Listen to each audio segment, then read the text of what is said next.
Well, good afternoon, everyone. Welcome to Cultivating Ideas. My name is Sean Watkins. I serve as Associate Dean for Lifelong Learning and get to be a host for Cultivating Ideas. Very excited for our speaker today and our topic. We have Dr. Dave Jensen, who is the former academic dean here at Austin Seminary and has remained on to be one of our outstanding and premier professors and scholars.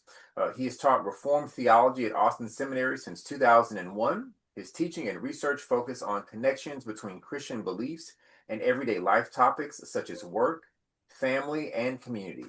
He's also passionate about interfaith dialogue and building bridges between Jewish, Muslim, and Christian communities. In his free time, he enjoys walks and hikes with his family. Two of his other obsessions include playing tennis and reading fiction. And so today he's going to be sharing with us on the theme of Homeward Bound, a Christian understanding of home. Dr. Jensen writes, longing for home and the search for a home are common themes in the Bible. From the journey of the people of Israel out of slavery into the promised land to the itinerant ministry of Jesus, finding a place of belonging, a home, seems one of the perennial desires of humanity across the ages. In our current political climate, however, there is much more heated rhetoric around who belongs and who doesn't belong in this country that many call home. What are the ways in which Christians have understood home over time? How do these voices critique understandings of home and that are common today? How does our understanding of home affect practices of hospitality and welcome central to the ministry of Jesus? This webinar will address these questions and more. So super excited for this topic today. By all means, Dr. Jensen, take it away. Thank you, Sean. And thanks to each of you for taking an hour out of your busy days to spend some time together, thinking and reflecting about how Christian faith encourages us to create homes and to widen the welcome of our homes to others. I've been teaching at Austin Seminary since 2001, as Sean indicated, and though my title is Professor of Reformed Theology, I like to think about what I do as straddling kind of the disciplines of systematic theology and practical theology. So most of what I've done is I actually think all theology is practical, and that what we believe and how we think about what we believe relates directly to how we live. And so theology has legs, I guess, if you want to think about it that way. And it has arms and hands in the world. And so I'm beginning to do research and think about writing a book on theology of home. And I think it connects to some of my earlier work in family, parenting, and work. And so a couple of disclaimers from the outset. I am a homeowner, or at least the bank owns the note to my home. I'm a person of relative privilege in American society. I'm under no illusion that my race did not help me get a mortgage. And I'm aware that racial discrimination still exists in American home ownership and the like. I've never experienced homelessness, though I have experienced the struggle to make rent payments, especially in my 20s. And like many Americans, I think, in this heralded time of prosperity, many of us are feeling the increasing crunch of cost of living, especially in cities, boom cities like Austin. And so in a way, some of what I'm going to be talking about hits close to home, if you will, for many of us, even if we're not experiencing the immediate crisis of homelessness.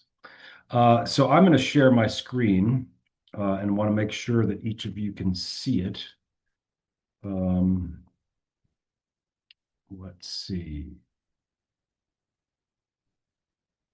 Okay, can you all see my screen? Yes. Yes, we can. Okay, all right, great. Okay, so what I'm going to do is offer a very brief overview of what I think are some helpful Christian understandings of home and hospitality, and as well as a couple unhelpful.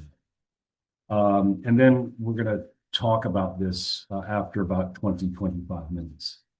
So but my main argument is that I think there's an important tension at the heart of how Christians ought to understand home.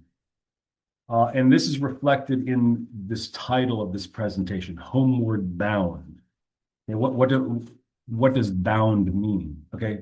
On the one hand, we are bound to home. That is, we are connected to a home through our histories, through our sense of place, and our relationships to kin and community. And so a Christian understanding of home, I think, ought to emphasize this dimension of home by reflecting on the importance of belonging. Okay?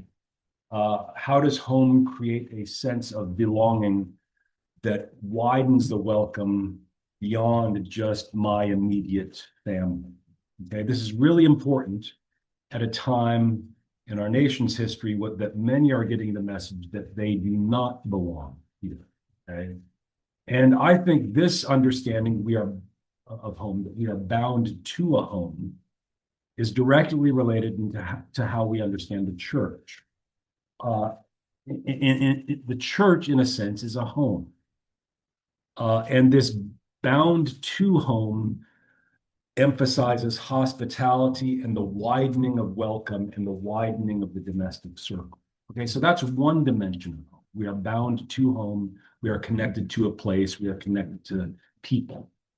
But on the other hand, I think the Christian faith also emphasizes that we are also bound for home. That in the arc of redemption, all of us are on our way home. That there's a sense that we haven't really found our home yet. And that the Christian life is a journey, and the search for home is a journey. St. Augustine said, you might remember, that we are restless until we rest in God. And God is our true home. So this dimension, I think, is also important to emphasize as we think about what home is. And I think you can even describe the Christian life at times as homelessness. There's a pattern of the Christian life that is in search of, that is always on the way, that is kind of a pilgrimage. And so homelessness is and here's where it gets complicated. We are searching for a home, and yet also homelessness is a curse in our modern society, in a society where the gulf between the haves and the have-nots is getting wider and wider all the time. Okay, let's explore some of this tension in the Bible and in some of the history of the church. Okay. A large portion of the Hebrew Bible, the Christian Old Testament, is devoted to the promise of a home for God's people. And this begins with God's covenant with Abram, where God promises Abram descendants who will be as numerous as the stars. Look toward the heaven. Okay, I can't read my own slide because I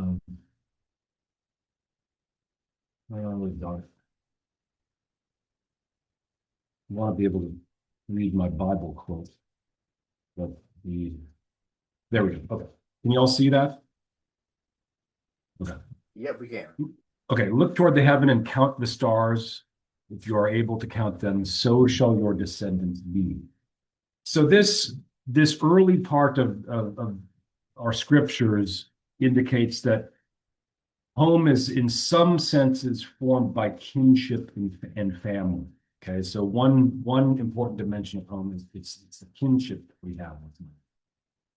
But later on in the story, the people of Israel experienced the curse of slavery, the dislocation of being enslaved in the land of Egypt, and they experience a kind of homelessness.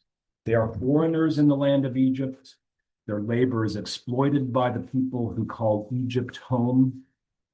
And then, and this experience of being homeless and enslaved in Israel's history is seared into their memory. And so even when God promises that the people of Israel will find a new home, that quoting Exodus 3:8, I have come down to deliver them from the Egyptians and to bring them up out of that land to a good and broad land, a land flowing with milk and honey. Still, the remembrance of enslavement is very much on the minds of and the hearts of the people of Israel as they're journeying toward a new home. And so this dimension of home emphasizes that to come home is also to find freedom. Now, one of the ironies of the first 5 books of the Bible is that home figures very prominently, but most of the narration is Israel wandering and not being at home. And as we know, Moses leads the people out of slavery into freedom in a new home, but he doesn't get there. Okay? So the leader of the journey home does not arrive. And then once the people of Israel arrives home, there is the question of how and the struggle of how to live in this land with those who are already there. And this is a perennial theme down to the present. How do we live with our neighbors? And the Bible asks this question, and it's one that we ought to keep asking ourselves. Moving very quickly then, after arriving in the promised land, within a few generations, Israel experiences another kind of dislocation and disruption to home.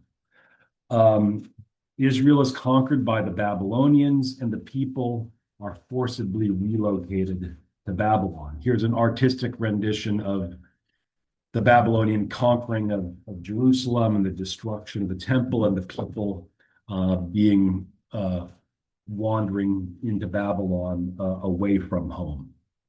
And it is in this experience of exile in Babylon where, interestingly, a huge chunk of the Christian Old Testament is assembled and gathered together, edited, collected, and so on. And so the exile of the people of Israel away from home was also remarkably productive in terms of the literature that becomes the Hebrew Bible. And so this is just one of the fascinating things about the Hebrew Bible. There is this constant longing for home in those scriptures, and so much of them narrate the experience of the people away from home. I think that's important to remember. Okay, let's fast forward to the New Testament. How does the New Testament think about home? How does it complicate things? Now, Jesus, when he calls his disciples, often calls them away from their homes, away from their families, away from their trades to follow him on a new path. Take Mark, at the very beginning of Mark, chapter 1, verses 19 and 20. Jesus, this is how it's narrated. As he went a little farther, Jesus saw James, the son of Zebedee, and his brother John, who were in the boat mending their nets. Immediately he called them, and they left their father Zebedee in the boat with the hired men and followed him. One wonders what Zebedee thought, right? You have this preacher gathering on the shore of the Sea of Galilee, calling at these 2 young men in the boat. They leave everything and follow Jesus. And so the calling of the disciples, as it's often narrated in the Gospels, is a calling away from home. And then there's the matter of Jesus' own hometown. And Jesus, to put it bluntly, has a complicated relationship with his hometown. If you remember how Luke narrates this story, Jesus gives a sermon. He reads from the scroll of the prophet Isaiah in the synagogue. And after he rolls up the scroll and finishes the message, this is how the Gospel of Luke describes his hometown's reaction. They got up, drove him out of the town, and led him up to the brow of the hill on which their town was built, so that they might hurl him off the cliff. And it's called the hill of the precipice, right out on the outskirts of Nazareth. That's the photo there. Not exactly a warm welcome to Jesus' first sermon in his hometown. I'm sure there was not a homecoming ceremony next year to commemorate that event. I'm trying to tell a joke here. Okay.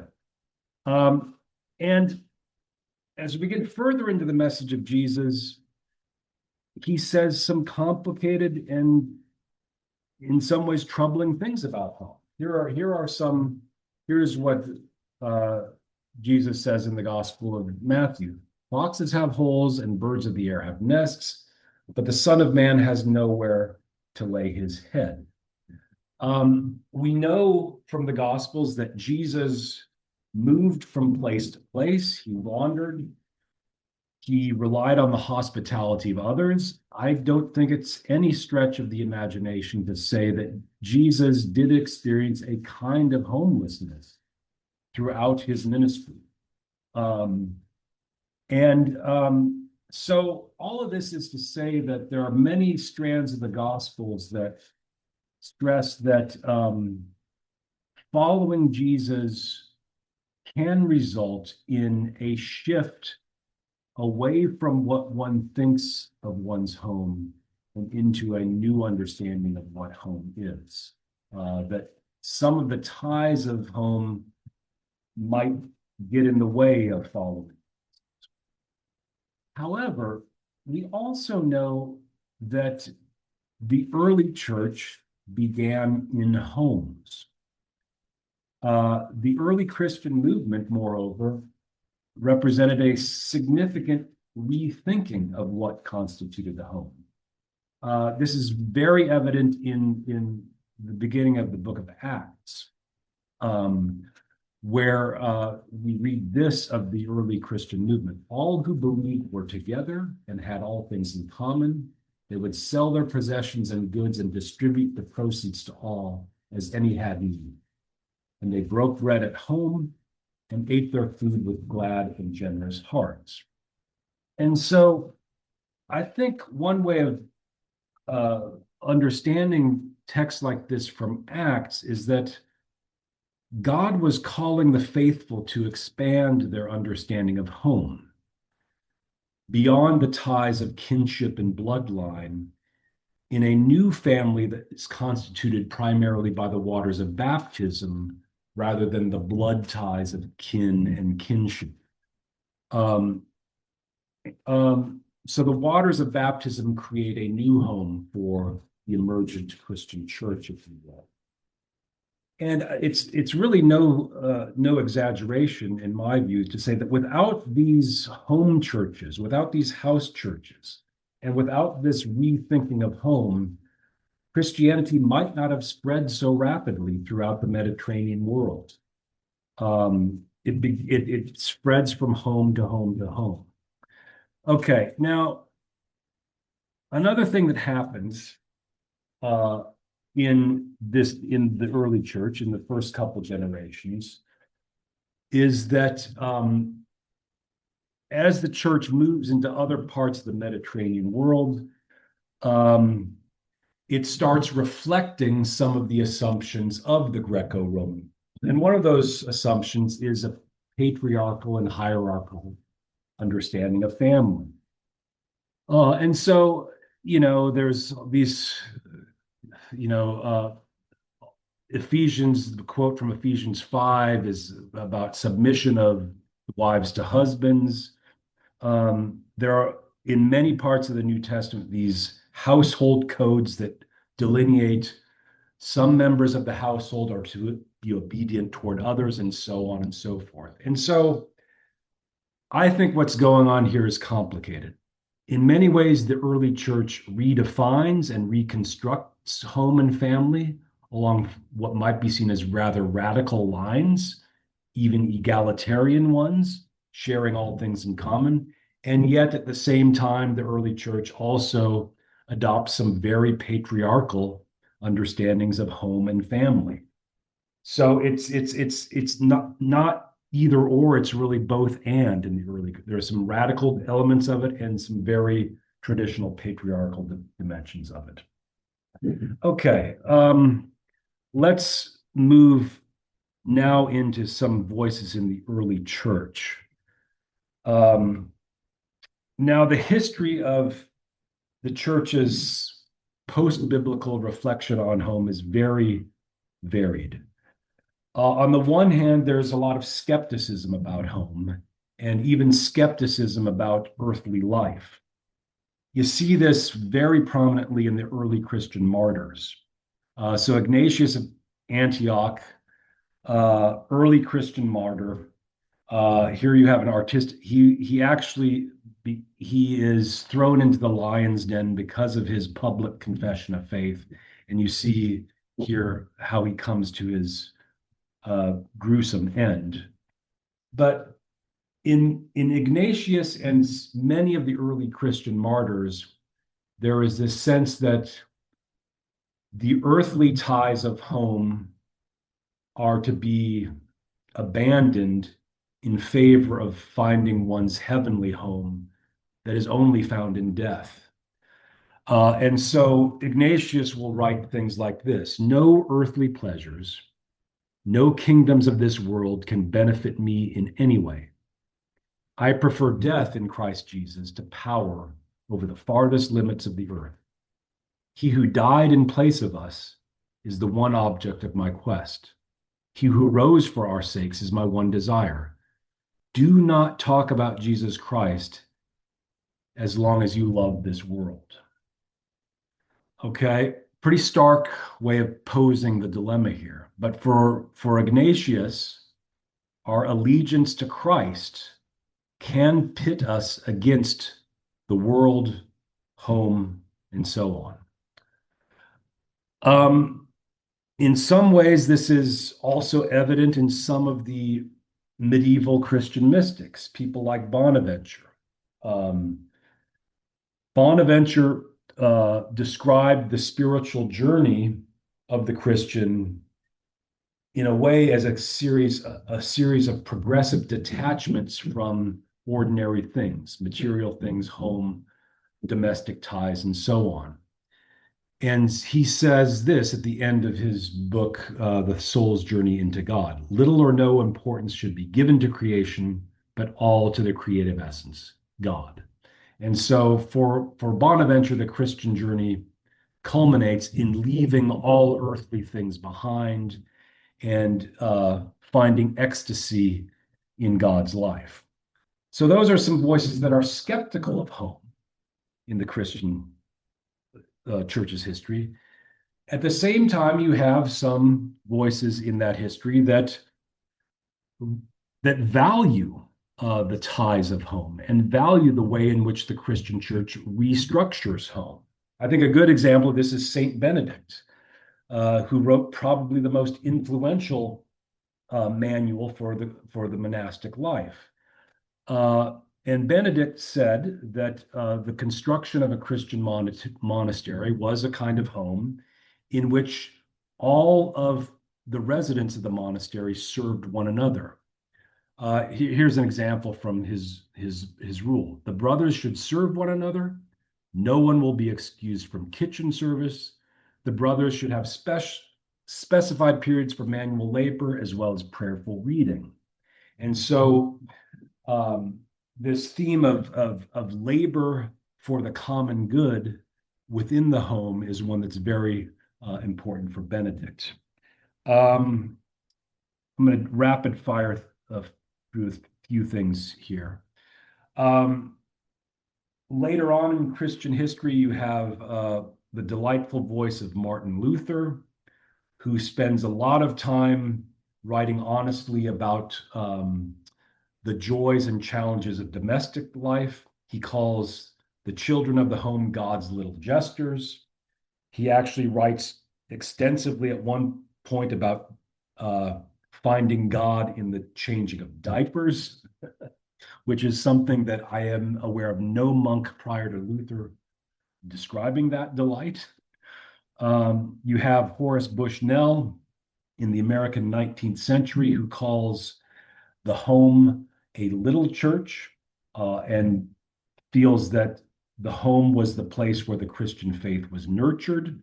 And the way that we transmit the faith generation to generation is through the acts of caregiving in a home bound together by love.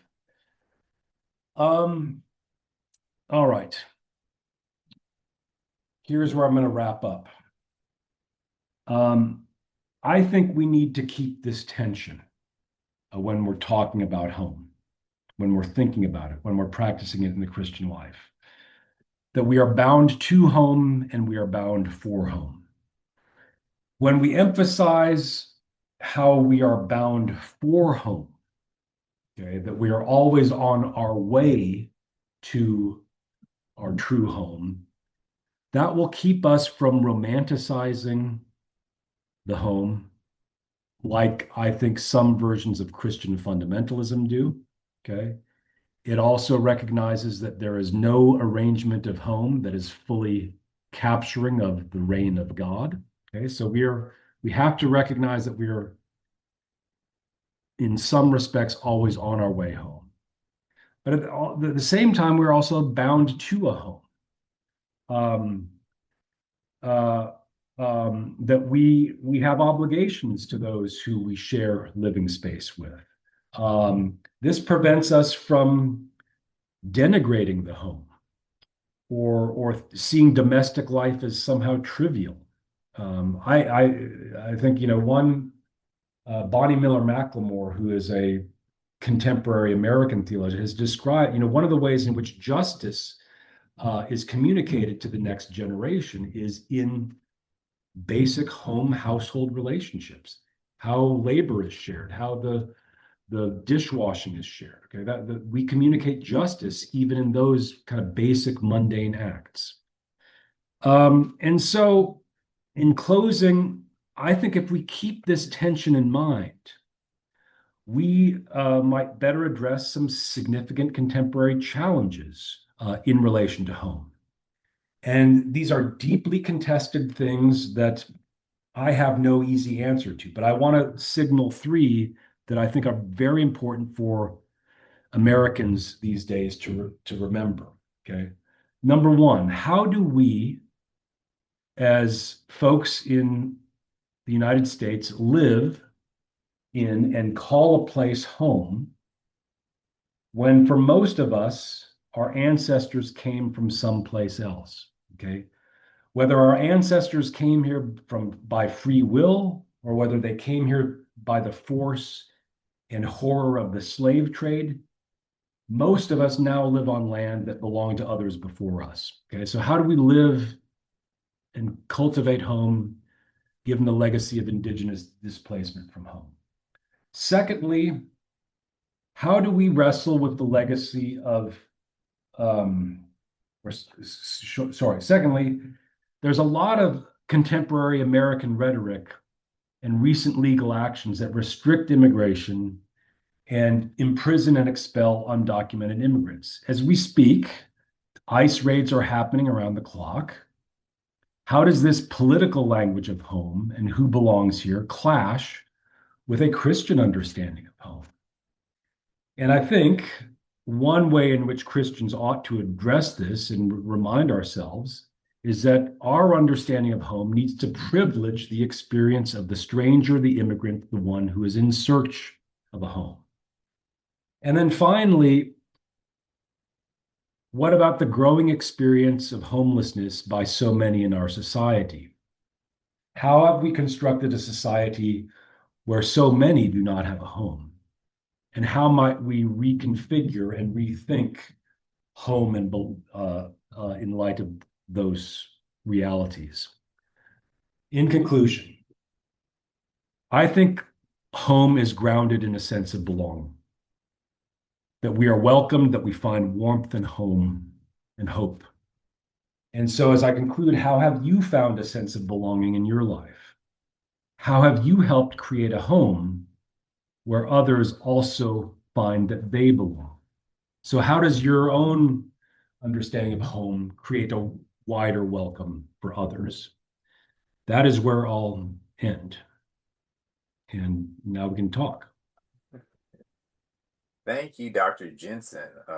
Grateful for that message. Very timely, given the current context that we're in. I was taking notes as well too, and I've got a few questions. I want to say from upfront for everybody who is listening. If you've got a particular question that you would like Dave to be able to answer rather, go ahead and drop that in the chat. If you want to verbally ask your question, I'm going to ask you both to come off mute and turn your camera on as we are recording.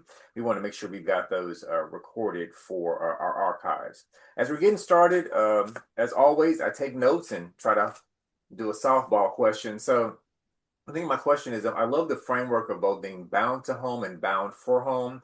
And I think kind of as we look at, I think the biblical narrative of home, as you mentioned, right? There's both Abram being called from Ur of the Chaldeans to go to Canaan, the promised land. We see this journey of home for them, both this idea of displacement and home being their Old and New Testament, this idea of home being a place of hospitality and belonging and welcoming. But also, as you mentioned as well, too, as we look in history, and I'll say particularly in the Western world, there's something about this super secessionism that exists, or replacement theology, to where Christians, and especially Western Christians, home is not a place of hospitality, but really a place of hostility, right? It's not a place of Uh-huh. belonging, but a place of exclusion. Uh, Scriptures from Genesis to Revelation says part of our witness, whether it's Old Testament Jewish folks or Christians, right? That the evidence that God is at work in our lives is a transformed heart, that we are givers, we share in the abundance of resources that God has given. But as you mentioned in history, we just do not see that with Western Christianity. It ebbs and flows, and when it goes backwards, we close doors, we close borders, etc. How did we get here? How did we get to this point to where we have this biblical narrative of hospitality and belonging, but Christians or folks who profess to be Christians are leading the charge in terms of hostility and exclusion? That's both here in the United States with immigration, that's Israel and Palestine. We're seeing this time and time again, that folks who resolutely say that they are defending the faith are demonstrating hostility and not hospitality. How did we get here? What are some suggestions for those of us that see this and are viscerally allergic to that type of framework? So whatever you would like to say, and then we'll take another question. Folks, if you've got questions, drop those in the chat, and by all means. Yeah.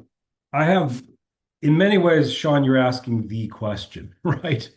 You know, and I like the image that you presented, and maybe I'll kind of reframe it with another image. It's like, I think in many ways, the biblical witness envisions home with a big front porch, you know, a big wide with an open door, right?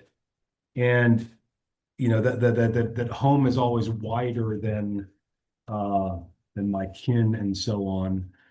And what has happened over time is that uh, Christians have thought my home is my castle, and it's become something to be defended. And so it's the drawbridge, the raised drawbridge, rather than the wide open front porch.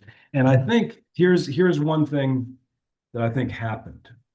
Uh, that I think the Christianity over time began to think of home more as a possession rather than a sense of participation or belonging, right? I mean that it's very clear to me that, especially in Acts, uh, uh, home is participation in God's abundance, right? And over time, it became something to be defended. I mean, and maybe that happens even subtly in the New Testament itself. You know, those household codes of the of some of the letters in the New Testament reflect some of that. You know, but in a way, I think that is the question, perhaps. I mean, how did we, you know? And so when you think of home as something to be defended, that is not going to result in a posture of hospitality. Yeah. Yeah, that's an excellent framework. I love that. As a front porch versus a raised drawbridge. That's an Yeah. excellent Okay. framework. Home is being a place to be shared Yeah. versus a place to be defended and protected. Yeah, the castle doctrine in particular, kind of the stand your ground laws that we see happening in the United States. Absolutely. Let me take this opportunity now to be able to open it up for questions. Any folks in the audience want to be able to ask questions at this time? So we'll take a couple of them and then we'll pause. We've got one from Walter. He asks, what about the parable that Jesus tells about the thief that would not break in even if the homeowner was at home? Um, uh, wow, that's awesome. Can I, do we have I've got Bible on my phone. Can I look it up? What, you have a This is a chapter seminary, and sir. We model humility in learning and education. Yes, you can always verse? look something up in So front of about the thief knocking. Is it, whoever asked that question, would you mind kind of describing, how that emerges? you. Walter, if you wouldn't mind, if you can come off mute and clarify your question, or you can drop a little bit Or more at least here. give me the chapter and verse. No. I'm not aware of the chapter and verse Okay. Yeah. offhand, Yeah. but I do remember the parable Hmm. or the story. Yeah. And it's about the thief knocking, Not knocking, but not the knocking. thief would not come in to steal if the homeowner were at home. Uh-huh. Matthew 13 and verse 52. Well, Walter, how do you read that? Matthew I, 13. I'm just placing it against your definitions of home being open, and Hmm. I'm in favor of the home being open, Yeah, yeah. but that's not always the case. It's open to Right. some and not open to others. Yeah, and you're raising a very valid point. Like so, hospitality also demands protection of the most vulnerable, right? And so if somebody is, look, I mean, like, the classic example of this is what do you do if the Gestapo is if you're sheltering Jews in your home and the Gestapo comes knocking at the door and says, "Are you harboring any Jews?" Well, I think the obligation is to lie to the Gestapo, right? I mean, even though so yes, we could all come up with important reasons why we would say no to those who would commit violence against the vulnerable. So of course, yeah, and so Well, open. Yeah. as I think about it, I don't know that it's talking about the physical home. It could be the early church with Uh-huh. Matthew's community. And when Mhm. you're letting the wrong people in, going based on Paul, that some people are trying to dilute the gospel with other things, and that could be stealing the essence of the gospel if the church is home. I mean, you've talked about it Yeah, redefining where we are. I don't need to press this too far, but I'm yeah, just thinking about biblical illustrations. So I'm sure. going to Good. turn my sound off again. Okay, okay. Thank you. Thank you. This is Dave, really, Dave, yeah, Dave, this is Rick. yeah. Hey, Rick. I'm wondering if that's part of the parable or whatever you want to call it, where Jesus was saying, "No one knows the hour, Uh-huh. and the coming of Christ will be the second time." And Hmm. he talks about these different scenarios. And I think one of them was that, like a thief in the night, that if the owner had been on watch, the thief would not have come. Hmm. I'm not sure if that's what this was part of. That still doesn't explain anything to me because that never made sense to me anyway, because you're talking about Jesus coming back, but if you're one and you need to be watchful, but if the homeowner's watchful, then Jesus isn't going to come back if Jesus is the thief. Mhm. So it never really, I never could resolve that. Yeah. And then the But Gospel I of John, think, right? I mean, Jesus contrasts himself with the thief in yeah, John. Um, uh-huh. so yeah, I mean, there's yeah. Let me be Wow. Okay. a good host for 2 seconds, because I do think we have an amazing illustration of home and hospitality. And I think we have taken both two Bible verses from Matthew, one in 13 and then one in Matthew 24. And I think in doing so, we've also mixed up the references in terms of who's a thief, who is the homeowner, Yes, uh-huh, the hospitality. To Rick's uh-huh. point, which is spot on. Matthew 24 is precisely that when it talks about the homeowner being prepared because there will come a thief, a time when this thief will show up and no one will know the day or the hour. And the thief is Jesus, right? And so I think even to Dave's point earlier, as we talk about what does it mean for the house to be a place of home, I think in the contaminated version of Christianity that we have now, the other is seen as a potential thief, as someone that can do harm to home. The biblical illustration that we see is that the kingdom of God, Jesus is depicted as a thief. And so it should change our understanding of home, of hospitality, of stranger, of inclusion and belonging, as Dave was saying. And then also that reference again, it points to the fact that again, the homeowner can protect their house as much as they want, but if a air quotes thief can come in and do this type of harm, it reminds us of the Old Testament. Unless the Lord watches over the house, the watchman stands guard in vain. And so, what does it mean to have not a possession mindset, like Dave was saying before, but possession that understands the home? I'm a steward of it. I steward the responsibilities of it, the gift of it. This is a place to be welcoming and belonging. So, I think it probably helps us a bit so that we don't conflate our images. It's a great conversation, but I think if we stay on that road, we'll probably confuse each other in a bit because it turns But into I like that, Sean. That's very good. we'll go in different roads. So let me pause there because this is not my Sunday. So, Bishop, Dr. Jensen, yes, other questions and thoughts, please. And thank you, Rick. That's very helpful. That was excellent. Other questions for Dr. Jensen? Is there something in the chat? Uh, Deliza says, in what ways can we relate this to Luke 9:58? Oh, let me look it up. Yeah.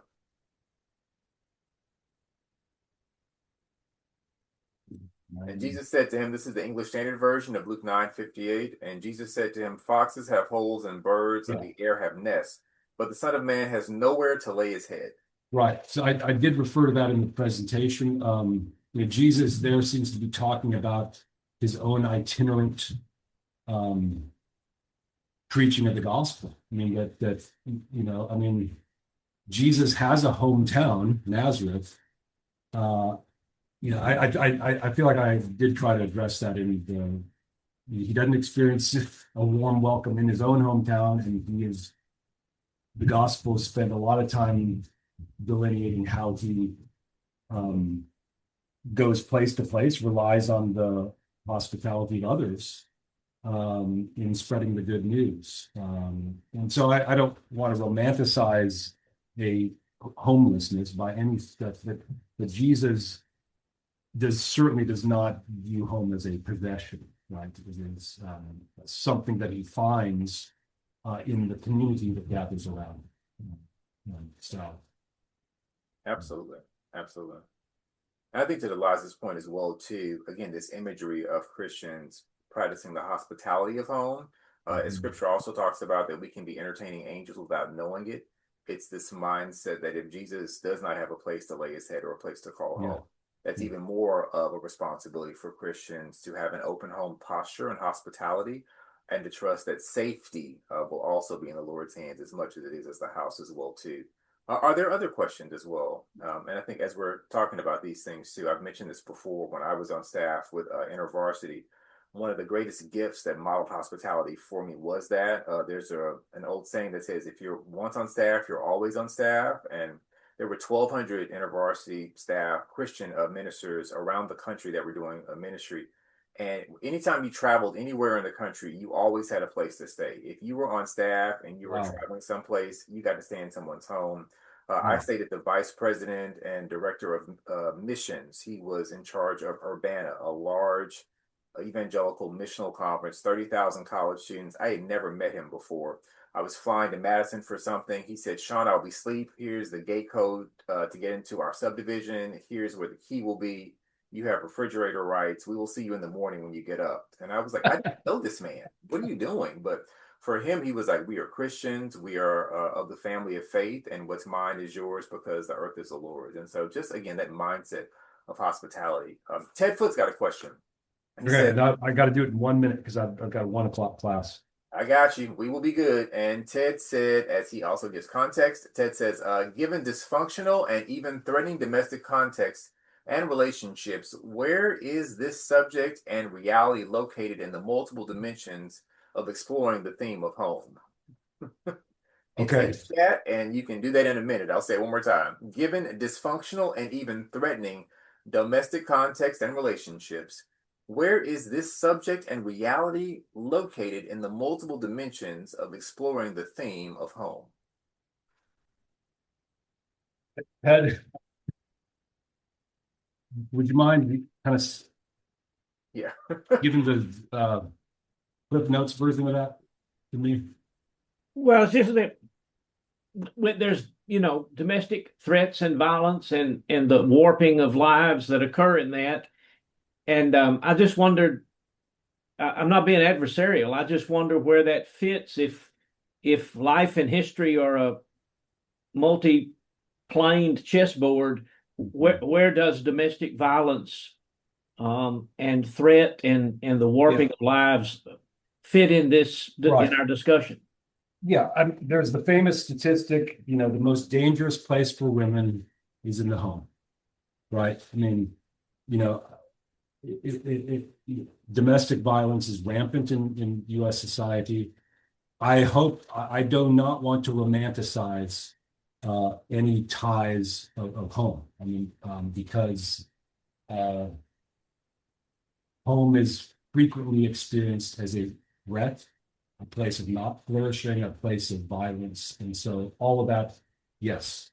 I think it's an example of how many current constructions of home fall short of the new ties generated in baptism that Christians. Yeah, so I think hopefully this can help us better name the distortions of home, the horrors of home that many experience. Oh, yeah, and I think that's a great response. I don't think it disqualifies the positives of home that we've had explored, or the fact that it is complex and multi-layered. I appreciate that. Friends, I have a class that begins in a little less than 5 minutes, and so I'm very thankful that you all spent a little bit of time. If you have further thoughts, I welcome an email, whatever, because I'm just beginning this project and I'm far from being home. So thank you all. Wonderful. Let me take this opportunity to say two things. Number one, thank you, Dr. Jensen, for an amazing lecture. Thank you so much for joining us on Cultivating Ideas. I think very briefly to the last point, and just because these are recorded and we keep them forever, domestic violence is a very serious issue. And so anyone that is experiencing domestic violence should always seek help as quickly and as safely as possible. So just saying that as a record, we know that's a theological issue and a social issue, but from a practical standpoint, anyone experiencing domestic violence, please reach out for help. Do not suffer alone. And that's kind of the overarching principle for us here at Austin Seminary, and prayerfully as Christians as well.